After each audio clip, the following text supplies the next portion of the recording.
Paula Sherriff. Thank you, Mr. Speaker. I genuinely do not seek to stifle robust debate, but this evening the Prime Minister has continually used pejorative language to describe an Act of Parliament passed by this House. And I'm sure that you would agree, Mr. Speaker, that we should not resort to using offensive, dangerous or inflammatory language for legislation that we do not like. And we stand here, Mr. Speaker, under the shield of our departed friend, with many of us in this place subject to death threats and abuse every single day. And let me tell the Prime Minister that they often quote his words: surrender act, betrayal, traitor. And I, for one, am sick of it. We must moderate our language, and it has to come from the Prime Minister first. Absolutely. So I would be interested in hearing his opinion. He should be absolutely ashamed of himself. I think, Mr. Speaker, I have to tell you, Mr. Speaker, I have to say, Mr. Speaker, I've never heard such humbug in all my life. Because the reality is, this is a bill.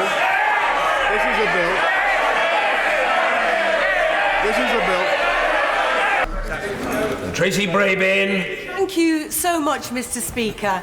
Mr. Speaker, hearing from the Prime Minister words like the Humiliation Act, the Surrender Act, the Capitulation Act, all of these words are suggesting that we, because we disagree with him, we are traitors. We are not patriots.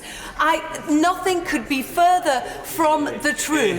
Now, this may be a strategy to set the people against the establishment. I would like to gently suggest he is the establishment and we are still people.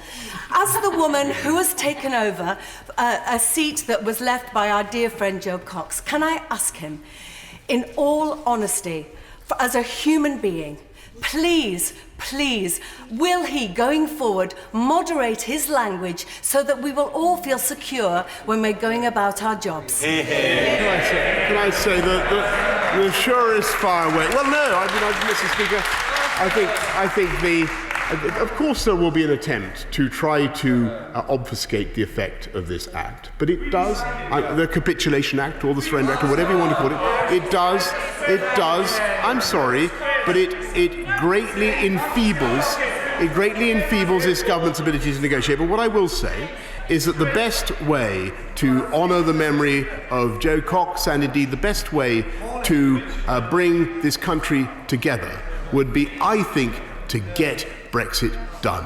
And I absolutely do. And I think that it is the continuing inability of this Parliament to get Brexit done that is causing the anxiety and the ill feeling that is now rampant in our country. And get it done and we will solve the problem.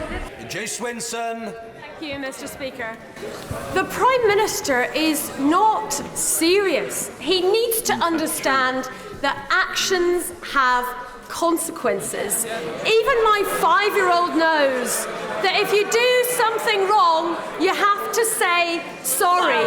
If my son can apologise for kicking a football indoors, surely the Prime Minister can have the humility to say sorry for misleading the Queen, misleading the country, and illegally shutting